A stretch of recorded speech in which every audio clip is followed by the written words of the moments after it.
Okay, welcome everybody to a public hearing, adoption of proposed St. Helens urban renewal plan. And I think I will turn it over to, do you want to go straight to Lorelei, John? I think it's a duo of Jenny and Lorelei. Yeah. Okay.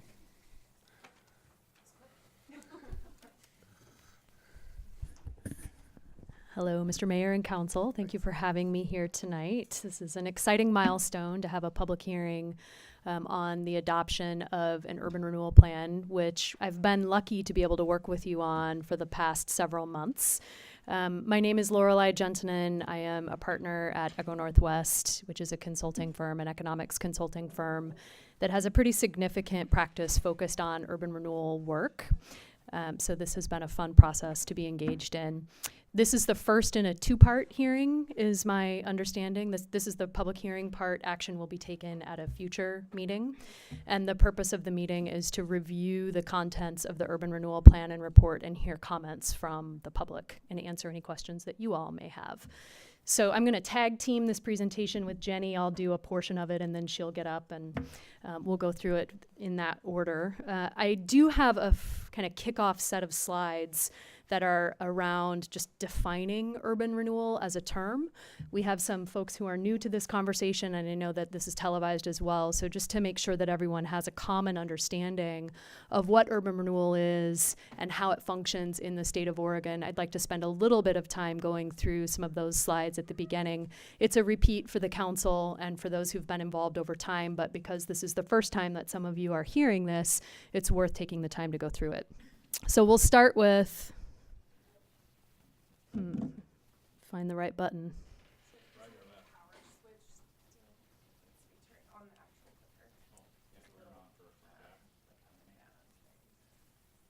It's On. and then your the right one will be the, there you go, yep. Takes a village, guys. Thank you for your help. We're just learning that too. Great, good. It's new since I was here last, so this is pretty great. Thank you. So the agenda for this evening is, like I said, I'll do a 101 on what is urban renewal, how does it work in the state of Oregon. Jenny is going to talk about your plan, your St. Helens urban renewal plan, the process, the goals, the projects that are involved in it, and then I will cover the financial plan overview, and then we'll open it up from there. So what is urban renewal? This is a tool that is used very commonly throughout the state of Oregon. It is guided by a set of statutes at the state level in ORS 457. Its purpose is to address what the statutes refer to as blight, which is essentially just underutilization of land, and to provide a financial tool to municipalities that can help to overcome that blight and to make improvements within the community. It is, as I said, really commonly used. This is a map of the communities in the state of Oregon that use urban renewal. And as you can see, some of them have multiple urban renewal areas. The city of Portland leading the charge with more than 18 urban renewal areas inside of its boundary. And I'm going to run through a set of different components of the statutes, the state statutes, and the ways that they create a box around what the city can and cannot do with an urban renewal tool. And the first is that you cannot have an urban renewal area without finding that there is blight. And the statutes define what blight is. The definition is fairly broad, but in general, what it's looking for are places where there is underdevelopment or underutilization of property, where there are poor conditions of buildings, or where the infrastructure is inadequate to support new development. So in your plan, as you'll hear when Jenny goes through the details of it, there is a section that talks about some of these characteristics in the area and helps to define blight. Your plan, every plan in the state of Oregon has to have what's called maximum indebtedness. Maximum indebtedness is the limiting feature for an urban renewal plan. It is your spending cap. It's like your credit card limit. You can't go beyond that. It is the total amount of dollars for projects, programs, and administration. And when that number is set, you can't spend more money than that. You can't take out more debt than that without making amendments to the plan. So that is a very important number in an urban renewal plan because it helps to dictate everything that you can do in terms of the amount of spending, but also the lifetime of the urban renewal area. Urban renewal financing, one of the main reasons that you all would want to do an urban renewal plan is that it gives you access to what is called tax increment financing, which is a revenue source that can be used to invest in projects inside of the area. And the way that urban renewal financing, tax increment financing works is, first of all, you draw a boundary around the area that will be your urban renewal area. And as the values inside of that area grow above what they currently are today, that growth in assessed value, that growth in tax revenues is available to the urban renewal agency to reinvest in projects inside of the boundary. So the projects are specified in the plan. You can only invest in the projects that are defined in the plan, and you get to capture all of the assessed value growth, all of the revenue growth that occurs inside of the boundary for the purpose of reinvestment. There are other kinds of limitations on urban renewal in the state statutes. Your city, of course, falls into this first category of population under 50,000. You may not have more than 25% of the assessed value of all the property in the city and 25% of all of the acreage of the city inside of an urban renewal area at any given point in time. The reason for that, if you are thinking about your city's general fund, should be very obvious because all of the growth and revenue inside of the boundary of an urban renewal area is redirected to the agency for use inside of the area, which means that there is a reduction in revenue that's available to the city and to other overlapping taxing districts. So the state statutes have anticipated the potential challenge associated with that and placed limits on the total amount of acreage and assessed value that can be inside of an urban renewal area at any given point in time. We have, of course, paid attention to that limitation in the plan and report for this particular urban renewal area. This slide just shows you a typical planning process that a community would go through when forming an urban renewal area.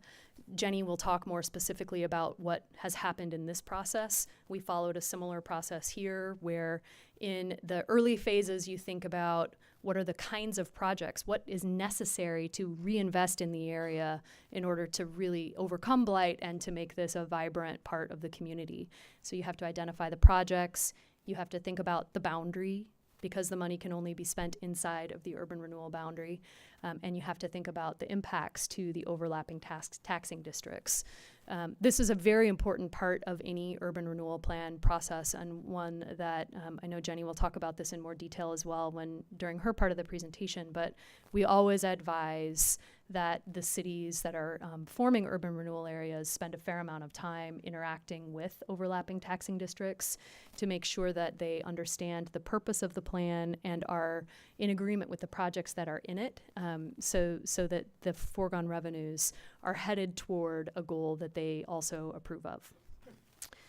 Public outreach is really critical. This process has included quite a lot of that. In the adoption process, it is required that the plan goes through Planning Commission. That has already happened. That there is an urban renewal agency that is formed. That has already happened. And then there's a city council public hearing that occurs, and that's where we are right now tonight. Urban renewal areas don't last forever, which is good news for those of you who are thinking about foregone revenues. They're typically 25 to 30-year time period. And the idea is that through the investments of the incremental growth inside of the urban renewal area, you make investments in infrastructure and in development supports and in other kinds of pre-development activities that help the assessed value, the tax base in that area to grow faster than it otherwise would, faster than it would without the investment of urban renewal area.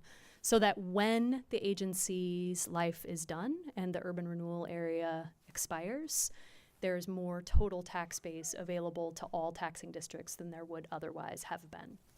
And when the urban renewal area ends, that's exactly what happens, is all of that additional revenue flows back to overlapping districts. And so how are taxing districts affected? As I said, they do continue to receive the revenue from the assessed value that was in place before the urban renewal area was formed throughout the life of the district. They forego taxes during the life of the district, and then they receive the return, which in theory is higher as a result of the urban renewal investment than it otherwise would have been at the end of the life of the district. This plan is required to spend time calculating the total amount of foregone revenue to overlapping taxing districts. And this slide is a little bit complicated. The main point that I want to make is that if you've got 2016 no urban renewal area in place, and in 2017 an urban renewal area in place, there is no change in the total amount of tax revenue that is collected off of any individual property as a result of urban renewal going in place. So if you own a piece of property and it's inside of that urban renewal boundary, your property tax revenues are going to change. The bills that you pay each year are going to be exactly the same as they would be whether the urban renewal area was in place or not in terms of dollar amount. The only thing that happens is that with an urban renewal area, some of that revenue flows to the urban renewal agency and some of it flows to the overlapping taxing districts. So what we're showing in this graph here is 2016 is your base year, and you're paying revenues to Columbia County, to 911, to the city of St. Helens, to all of these different agencies and taxing districts. In 2017, this middle column is showing what it would look like if there were no urban renewal area. And in 2017, it shows you what it would look like with an urban renewal area. So the bottom line number's the same. You're still paying the same total amount of property taxes. But there's this new line item at the bottom of urban renewal. The revenue that's available to each of these individual districts has been squished down just a little bit to accommodate the amount that goes to the urban renewal area. Okay? Say again, does not increase tax bills. So if your property is inside of the urban renewal area, it makes no change to the total amount that you pay. But it does redistribute it to different places. I'm going to let you talk now for a little while, Jenny. Come on up. Thank you, Lorelei. That's a great introduction. So this is something that all of you have seen, maybe you've never seen. This is basically the timeline of outreach that we did, and on the next slide there's a little bit better detail, so I'll go there. So we started this process back in October, and that, if you remember, was the culmination of our framework plan. We had an open house celebration on the waterfront, and we also had consultants there to talk about urban renewal, because that was one of the key recommendations from the framework plan, which is the funding mechanism to get those infrastructure improvements recommended in the framework plan. So that started in October. We convened an advisory committee, and that committee was made up of taxing districts who would be affected by urban renewal. It was made up of other key stakeholder groups. Some of our commissions were included, SHEDCO. And we convened them on November 15th, and we talked about major concerns with urban renewal. We talked about the boundary. And then from December to January, we did individualized taxing district outreach. So with Columbia River Fire and Rescue, the school district, the port, Columbia 911, all of those agencies that were just listed on that previous slide. And with them, we talked about the boundary and projects. And we also incorporated some of their feedback and kind of altered projects as we went along. We had our second advisory committee meeting in February, where we talked about initial bonding capacity and actual projections, made sure that it was feasible with our maximum indebtedness, and we also talked about the timing and priorities of our projects. And then we held our second open house in February, using the feedback we got from that advisory committee meeting. And that was the first time that the whole, the public was invited to see our projects list from start to finish. So we took that feedback, presented it to you guys in March, and that was when you saw the first financial plan. And then we had our final advisory committee meeting where they reviewed the entire draft plan. We made sure taxing districts were appeased with the draft plan and report. And then if you remember our agency, the first urban renewal agency meeting was in May, where we recommended the Planning Commission review the plan, make their recommendation, and now we're back to you guys for final adoption. So that was kind of the outreach summary. Lots of taxing district outreach. And it's worth noting that that was above and beyond statutory compliance. We did extra outreach to ensure transparency. So the planning background that kind of informed the projects list, there's a lot of master planning work, and urban renewal will help fund a lot of it. There's 2 major transportation plans, the basic TSP and then the corridor master plan. We'll go into these projects a little bit later, so I don't want to talk about them too much now. But obviously the framework plan came next, and then we also on the horizon have another transportation plan that will help improve transportation connection to the highway from the veneer site to the south along Plymouth Street. And then we also have the branding and wayfinding master plan, which is just now wrapping up. So urban renewal will also help fund that signage. These are our urban renewal goals. Most of them were formulated based on the projects from those master plans. So the first goal is to ensure that we're providing timely information to all taxing districts, encouraging public input. It's kind of a general goal. The next few are mostly just about the projects in particular infrastructure, transportation infrastructure, public access, open space, and then the Holton and downtown business district improvements. So here's our urban renewal area. As I said, this had been vetted through multiple advisory committee meetings and taxing district outreach. The next slide talks about the percentages that Lorelei alluded to. So the statutory limit is 25%. We're around 20% in both assessed value and in acreage. I think this is a good slide to just show that we're not trying to grab as much land as possible. We were strategic about what properties we included in our boundary, and we made sure that it made sense with our goals and our projects list. So project categories. This is kind of the introductory slide to all of the different projects. This next series of slides are a bunch of photos just to get your mind around. The projects list is really long, so photos kind of help to demonstrate exactly what kind of projects we're funding. So we've got 4 categories: transportation, open space wayfinding, and site prep utilities and economic development programs. And without getting too much into detail, I think I'll just kind of flip through the next few slides. A complete list of all of the projects and project costs is in the plan on page 13, which is available online for anyone who wants to actually look at each individual project. And here's another slide that just kind of shows the breakdown of money and where it's going. The majority is infrastructure and site prep, and in my opinion, those are kind of the same. Open space and wayfinding is 25%. Economic development, which is just for strategic planning, and then admin make up a smaller portion. So here's the general map. Again, this is sort of a summary. Our project area broken down by all of those different project categories. So I won't go into too much detail. So here's the veneer site in particular. This is where the priority projects are located for the first few years of urban renewal. We're going to focus our work on those phase 1s at the top there. So there are things like utilities for sewer, stormwater, water, the Columbia View Park expansion, the Greenway Trail. Those are all things that we've heard the public has prioritized on the veneer site. And we also believe that those will have the biggest bang for our buck with economic development overall.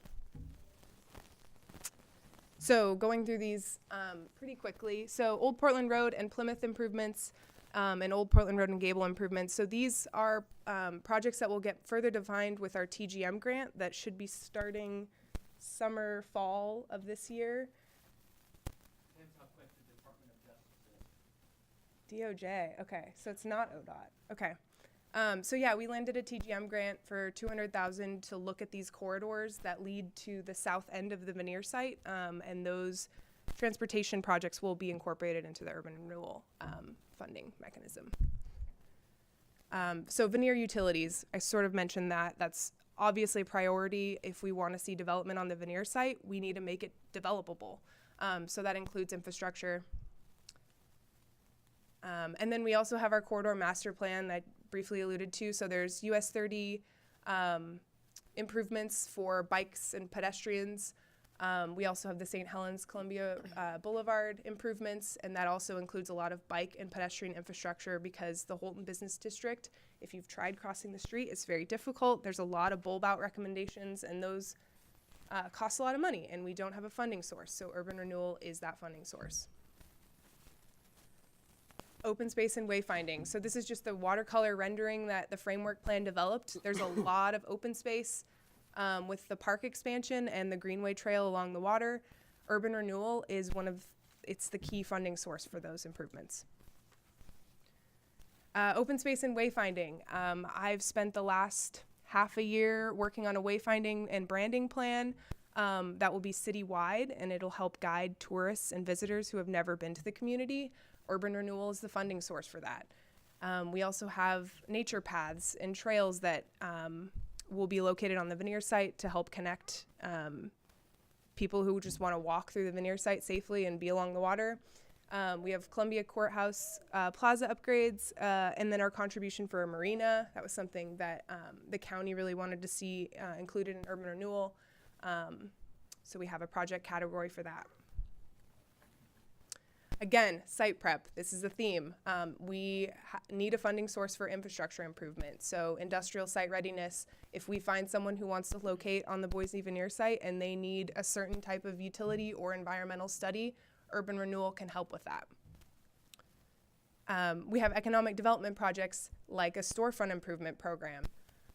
This is a really exciting project because we have a historic a storefront improvement program now, but it can only be used on very select properties within our historic district. This could be more general in nature. We could set up our own grant program to award property owners who want to improve the facade of their business.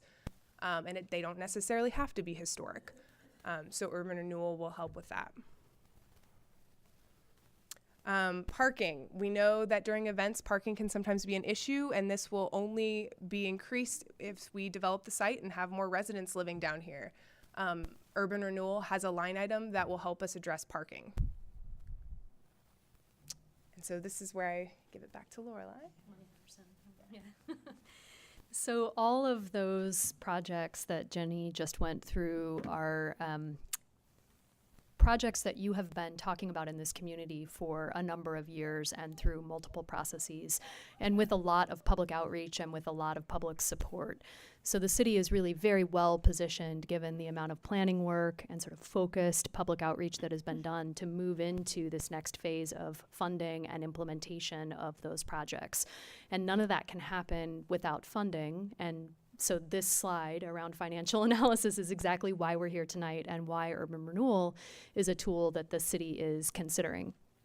So the statutes ask us to do an evaluation that estimates the total amount of increment, so that's the revenue growth, and compare that to the cost of all of the projects that are included in the plan and show that there's parity, show that there's enough revenue available to pay for the cost of all of the projects. That total project cost, again, that number is called the maximum indebtedness number. The city may not spend more than that dollar amount. So the plan is meant to have some sideboards on it that says that when you've achieved your goal, when you have invested in all of these projects and spent all of the money that your plan says that you will spend, then the urban renewal plan will go away. And that comes in through the financial component of the plan. So it is entirely dependent upon new development occurring. New development is what generates the revenue that gives you the ability to invest in new projects. And this slide gives you a summary of the total project costs that are included in the plan, which in today's 2017 dollars are just over $42 million.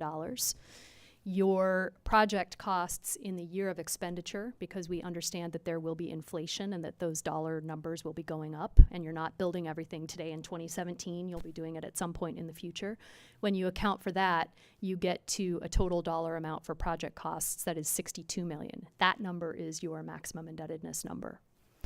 The tax increment finance amount is slightly larger than that at 85.3. because you will be borrowing some of the money to pay for projects, and you need to be able to cover interest and closing cost and all of the other financing charges that go along with it.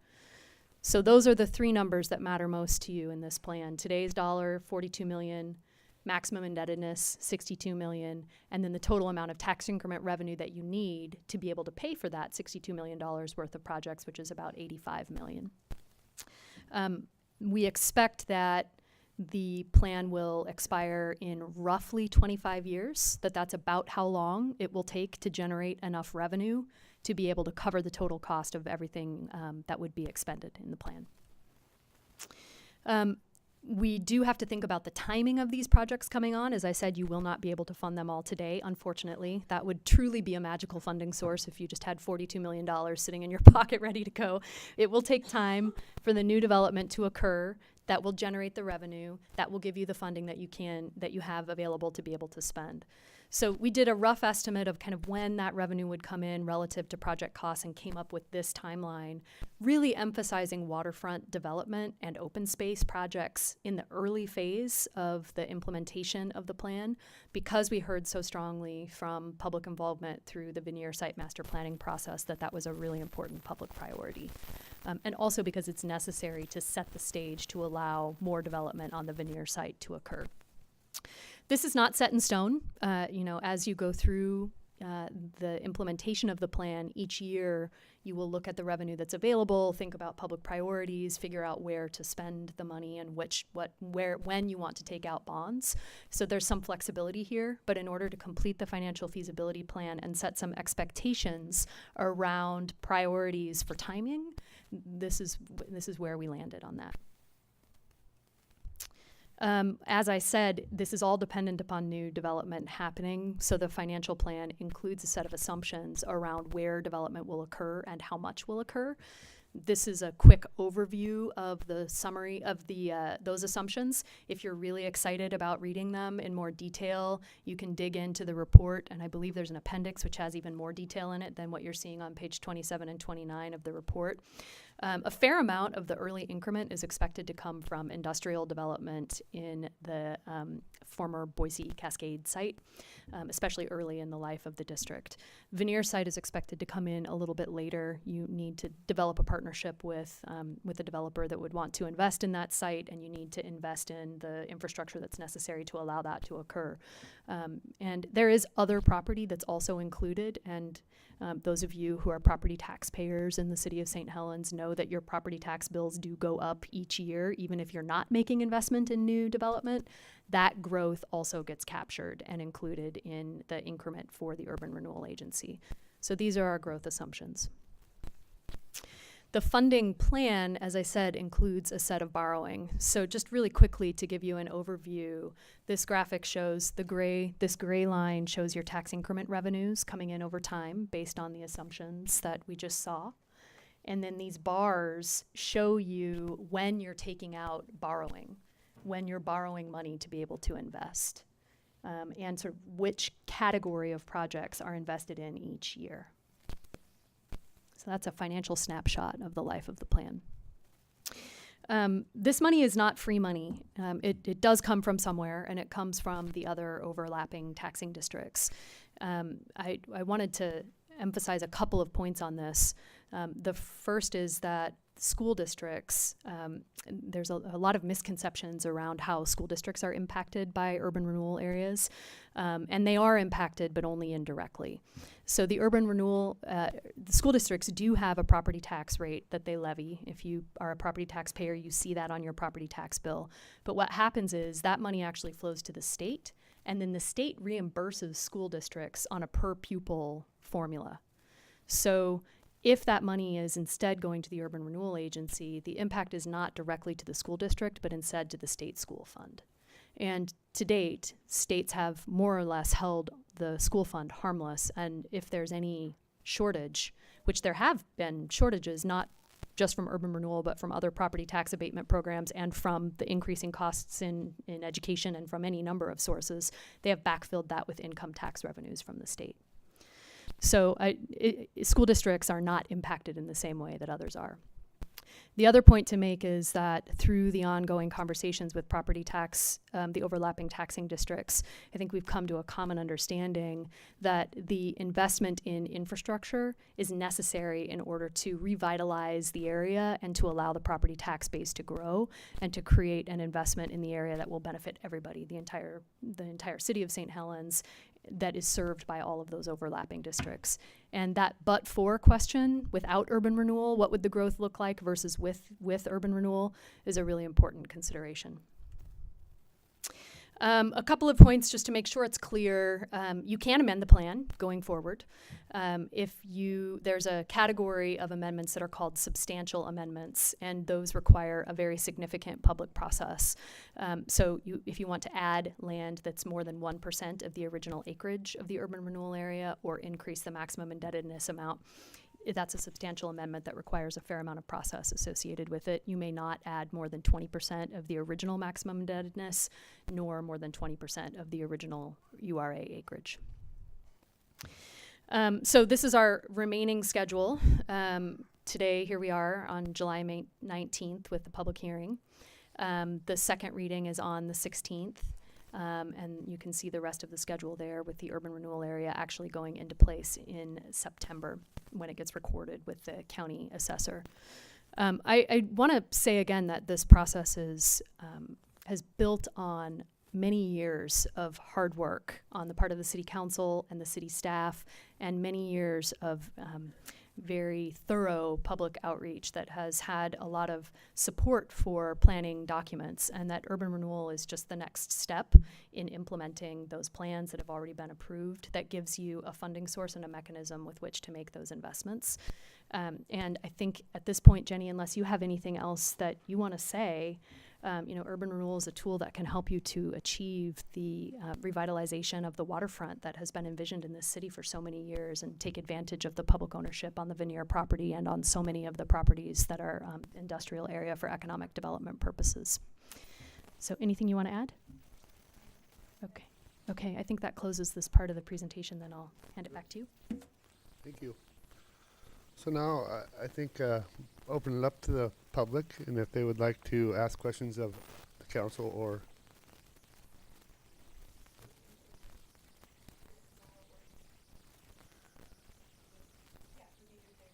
okay, so all in favor of? Oh, we're doing that. Oh yeah, we're doing the actual hearing. Yes.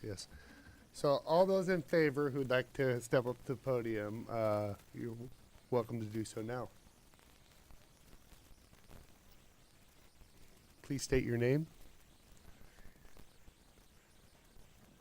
Steve Topaz. It's no doubt that City of St. Helens needs a financial system.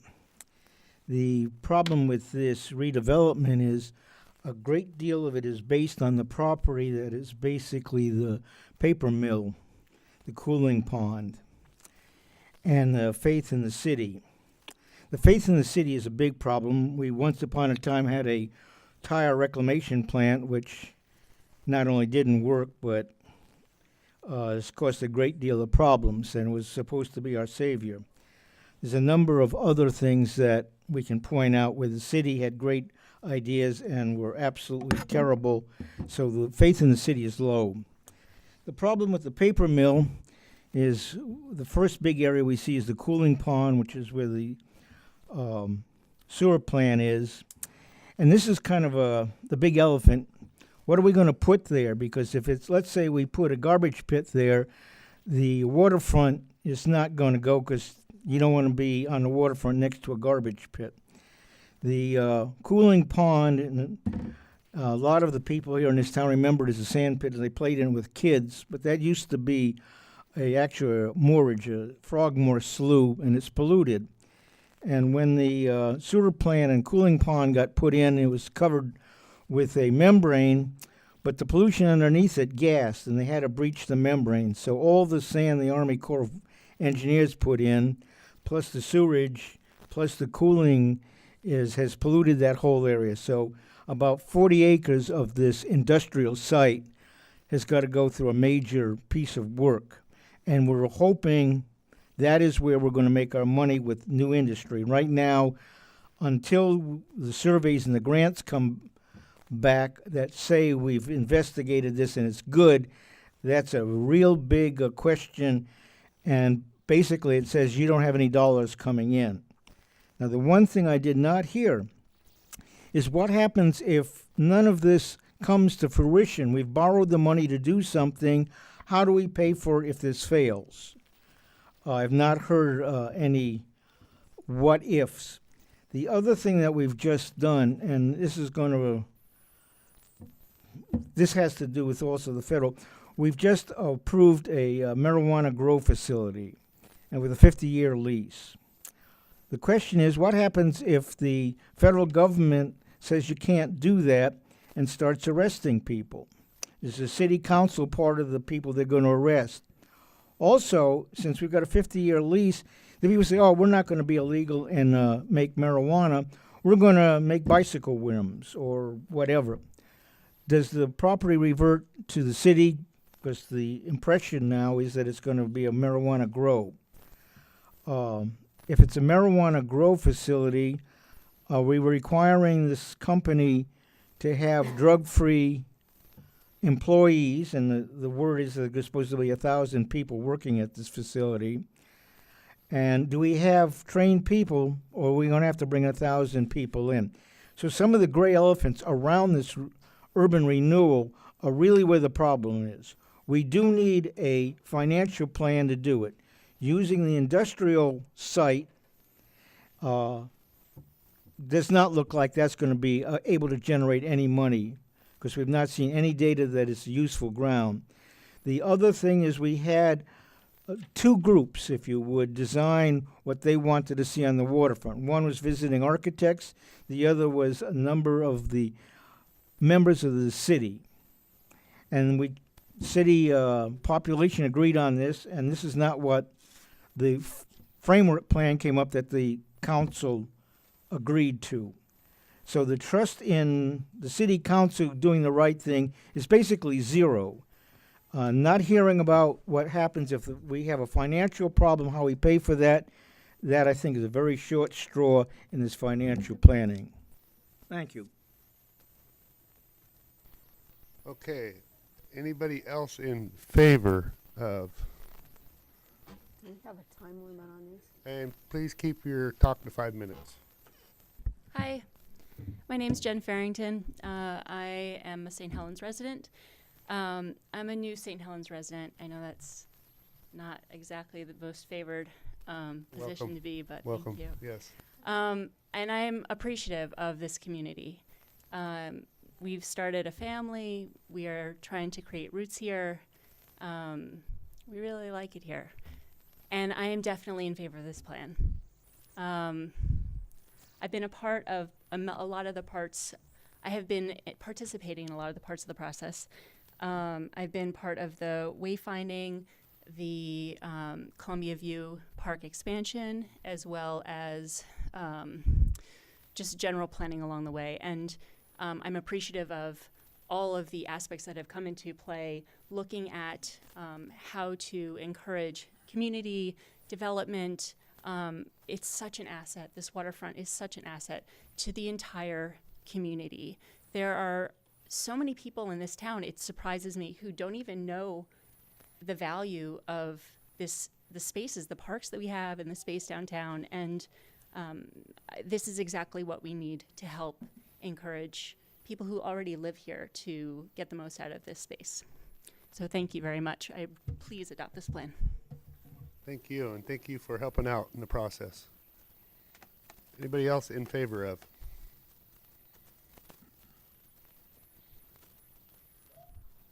My name is Matt Doherty, and I'm also a St. Helens resident. I'm also very much in support of this. I've actually been surprisingly pleased with the way this has all gone about. I feel like anybody in the community has a chance to be involved and have their voice heard. And I've been to every wayfinding, planning, riverfront meeting, open house, cookie bake thing that I've found, and I've felt like the public's voice was heard, and people were allowed to express their views and what they liked and what they didn't like. And I think it's been a really good process. I feel like the whole waterfront and this urban renewal there's this really untapped potential here, and I feel that we need this to kind of kickstart us in the right direction, and I hope that it moves forward. Thank you. Thank you, Matt. Anybody else want to speak in favor of? Okay.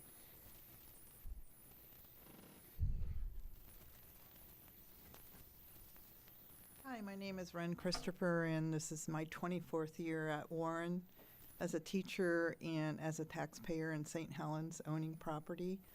I see this as a plus, and when I moved here and my son was in second grade, we were all doing fundraisers for the library and for the media center, and then we did fundraisers and supported the waterfront. And I've been on councils for the Lewis and Clark, and I feel the only way forward for young people and educators is to educate our community and come together and say, we can do this also. Thank you. Thank you, Rand. Anybody else? Do I go neutral? Is there any neutral opinion out there that would like to speak at this point in time? You got to come up to the podium and state your name.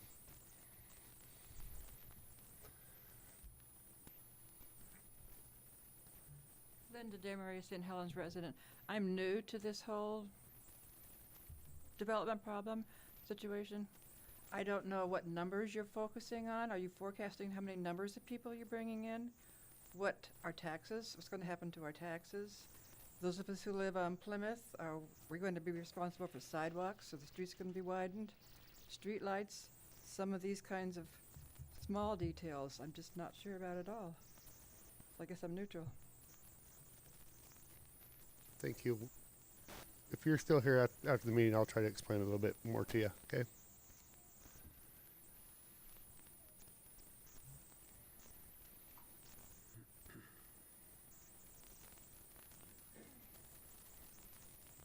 Thank you, Mr. Mayor, members of the council. My name is Mark Kreitzer. I live in St. Helens. I've had the opportunity to be on the advisory committee for urban renewal, and I appreciate that very much. I want to thank Jennifer for all the questions, comments, rants, and raves that I put her through for several months. Thank you very much. Excuse me. One thing that I haven't mentioned, and it concerns me, is it's the makeup of the Urban Renewal Board itself. We've always heard about stakeholders and representing the citizens, but in my mind, the city council doesn't represent the stakeholders, and it's almost to the point where it's the fox guard in the hen house. Now, the current city council, they understand the concerns, and I don't have any issues with the city council. But 5, 10, 15, 20, 25 years down the road, we don't know who's going to be on the city council.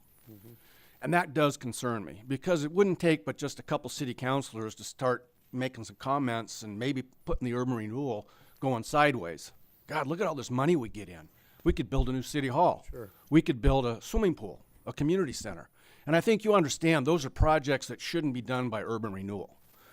But again, we don't have a crystal ball to see what's going to happen in the future. Yes. My suggestion would be that the Urban Renewal Board be made up of the stakeholders themselves. 2 members of the City Council, 2 members of the special taxing districts, 2 members of the citizens, and a member of the County Commission. I think that's going to give a broad, different perspective of the stakeholders of the urban renewal than just the City Council. I've talked to members of the Columbia River Fire and Rescue Board, of which I'm a part of, and they agree. They think it should be the stakeholders that should be part of the Urban Renewal Board. I've talked to other members of special districts within Columbia County, and they agree. They think there should be more representation for the special taxing districts, because it's been put out. We're the ones that's going to be hurt the most, and the city's going to have a lot of issues losing the tax and criminal funding. So I just think it's important that the stakeholders actually have some say in the Urban Renewal Board. I talked to Representative Witt about what's going on up here, and I mentioned what my thoughts was, and he says, in principle, I think he agreed with that. He said, I think the stakeholders should be part of the decision making, not just an advisory board. So those are my comments. I think I'm not opposed to it because I can see the benefit. I'm not in favor of it because I know the impact that it's going to have on the fire district. So I think I'm neutral on it, but I do have some concerns, and those are my concerns. Thank you very much. Thank you, Mark. Now, I correct me if I'm wrong though, but the urban renewal money is specifically designated for certain projects and cannot exceed any other outside. It has to be within that boundary. It can change in phases and timelines, but it has to scope on those specific items.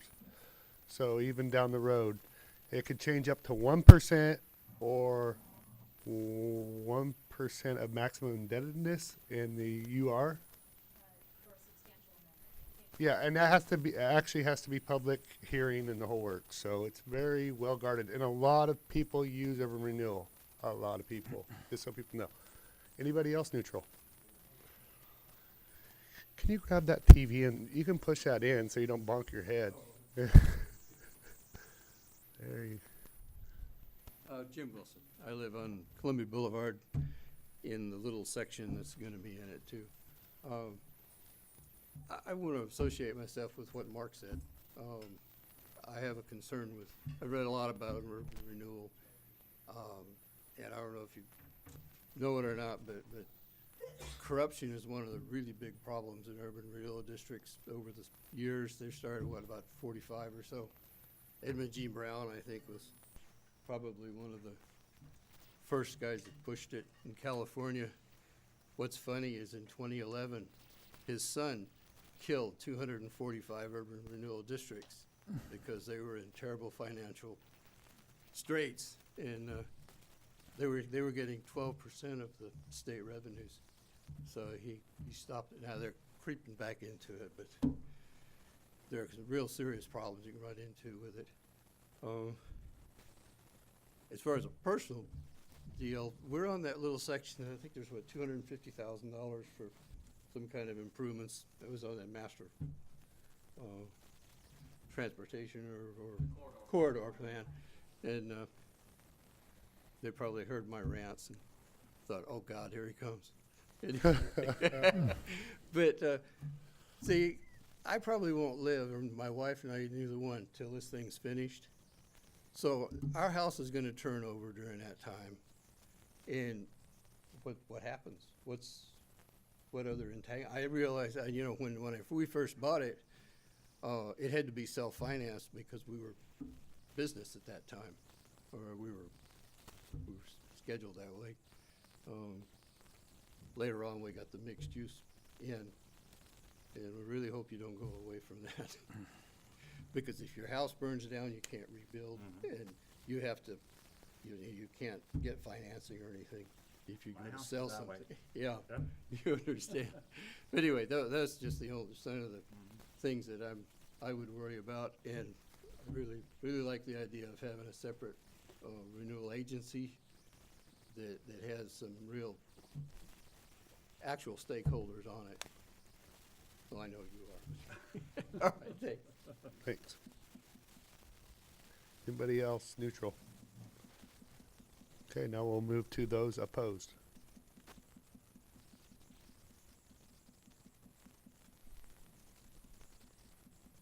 Okay, Nobody's opposed? Not possible.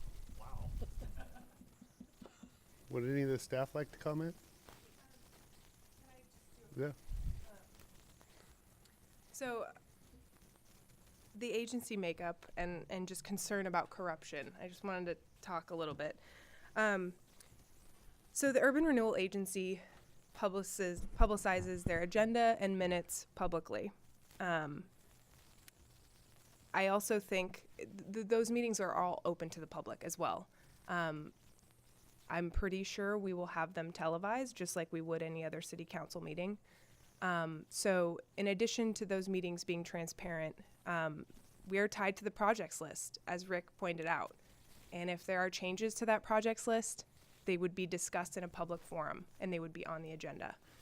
I think with the amount of planning effort that's been done, all of those were public processes to determine all of the projects lists. I feel like there's very little room for corruption with how specific our projects are, and I think the allusion to past urban renewal agencies where they had very vague projects that they weren't specific, they didn't have exact cost estimates. We have planning level cost estimates for each of our projects, and I have lists of those projects too, if anyone would like a complete list. I think with all of those safeguards in place, I think the agency is already created, and we should move forward with that recommendation. Thank you, Jen. So I'd like to speak. I know that this started way before me, and that it got shut down because of the economy, and then it was brought back up. And I know that the former mayor did a lot of work on this, and I'd like to recognize him because it has come a long ways. And this is a huge deal for our community. It really is. It's going to give us the shot in the arm that we need in order to get to where we need to be. We all want to see this city in the elegance that we know it can be, and I definitely she took off, but welcome anybody new to our area. Anybody else like to make a comment? Well, I'd just like to address kind of the structure of the committee and whatnot, and I can pick several people out of the community, and this thing could go one direction or another direction or another direction depending on who you pick from the community. But all of us up here are elected, and we can also be recalled anytime you want to. So, I'm very proud of the council right now. We've never had a more diverse council for the 17 years that I've been on it. And we strive to kind of stay that way. So, and I know we all have the community in mind, whether or not, everybody feels that way. I know I've got several targets on my back, but that's because I do a lot of stuff. And when you do a lot of stuff, sometimes people like it and sometimes people don't like it. So, like I say, we can have, you can pick all kinds of committees, but whether or not you're still going to get the right people or not is another thing. So, anyway. Okay, I'm gonna. Can I stop? Yeah. Thank you. Yep. I'd like to call Laura Lee to the ask a question of you and ask a couple questions. Can this be killed at any time by this council? Can we sunset it? Do we have to basically stay with this plan for the 25 years? If it is not going the direction, and if we feel that it is a disaster, what devices do we have in our toolbox to say, well, we don't think we should go forward with this, we don't think we should go forward with this, and maybe everything is going wrong? What do we do? It might actually be a really good thing that we have our legal counsel here tonight to answer that specific question. I know examples of communities where they have chosen not to collect their tax revenues, either because they've already completed the projects that they wanted to complete or because they wanted to take a break from collecting those revenues and continuing to administer the agency. I do not know, to be honest with you, whether there's an action you can take to kill an urban renewal area. I know you don't have to implement the plan in the way that it's been written. You can choose not to continue to collect revenues. Well, worst case scenario. Let's get the legal guy up. There's worst case scenario. But he can answer your question. I know that brace. Could you state your name? Good evening. My name is Garrett Stevenson, legal counsel for Eco Northwest. My role in this, just so you know, was basically to give the plan a review to make sure it was consistent with state law. So I would defer to Lorelei and to Jenny on any of the specific project-based elements of the plan. But I think your question gets back to what is the power of the council to essentially drive or decide not to drive the plan. And as Lorelei mentioned, you can choose not to take out debt. You can choose not to collect revenue. You can choose not to do the projects. The plan does not obligate this council or any future council to actually implement itself. It requires the URA to pass resolutions to do specific things, and those specific things are what's outlined in the plan.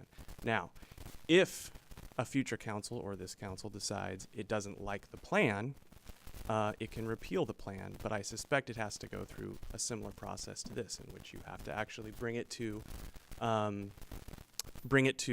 vote. Yes. And have a hearing on it. Obviously, that is, I would hope that this council would know whether or not it wants to do that before starting, just as a practical matter, Sure. starting to push and pull with that plan, because that causes all sorts of problems for staff and also those that want to see it implemented. But certainly, I mean, this is, I assume, a home rule city, so ultimately the council can decide whether to implement the plan. What it can't decide is if it sticks with this plan, it can't go over the maximum indebtedness, Sure. as Lorelei mentioned, and it can't essentially freestyle, if you will, the projects that are going to be done. And I think a lot of I worked briefly for Portland Development Commission, and so I'm very familiar with the politics surrounding URA. And what I would say, some of the comments that came out, what I would say is that it's exactly what Lorelei said. The reason why we go through this planning process in order to govern how revenue is spent is to avoid things that have happened in the past. URA has a bad reputation in a lot of other jurisdictions because it was doing things like bulldozing neighborhoods and there was graft. That's not what this is. This program was set up by the state of Oregon to be as politically I guess I would say as politically honest and as politically secure as it can be. And so it's not like, and I suppose this comment is directed to the rest of the room, it's not like the urban renewal you've heard about that happened in the 50s and 60s, where you had guys in the back room with cigars and snifter deciding who's going to win and who's going to lose. Well, Ms. Desmarais brings up a pertinent point. What effects will it have on her as she lives in her home now? Any at all in terms of if there is an urban expansion of lighting and sidewalks and driveways, what kinds of things? And if in fact there is effect, and this council chamber fills up with people in rage, that's kind of what I'm thinking in terms of the worst case scenario. The public becomes disenchanted with the whole idea and wants a stop to it. The public. And I think her question, though, was, is she responsible for the sidewalks and streetlights? Was that correct? When you, yes, that if you were responsible for it, right? And no, the answer is no. No. The urban renewal, if it's coming to your area, is 100% on the hook for what it is doing. Nobody, it's not coming off your taxes. It's not coming out of your pocket. You will not be approached and say, you owe us this money in the future. And from a process perspective, the Urban Renewal Agency will have open public meetings about the project, the specific project implementation, and about taking out the debt necessary to pay for those projects. So in your worst case scenario where the citizenry is disenchanted and unhappy, I would imagine that they would show up at your public meetings and let you know that that was the case. And as Keith suggested, if they were unhappy enough, you might find yourself out of an office. So it's the exact same kind of public accountability that you already face as counselors within an urban renewal agency. Mm-hmm. Thanks for clarifying that. I appreciate it. Okay, we are going to close this hearing, and we're going to take a little bit of a break here, stretch your legs out, and then we'll get on with the regular session here in a minute.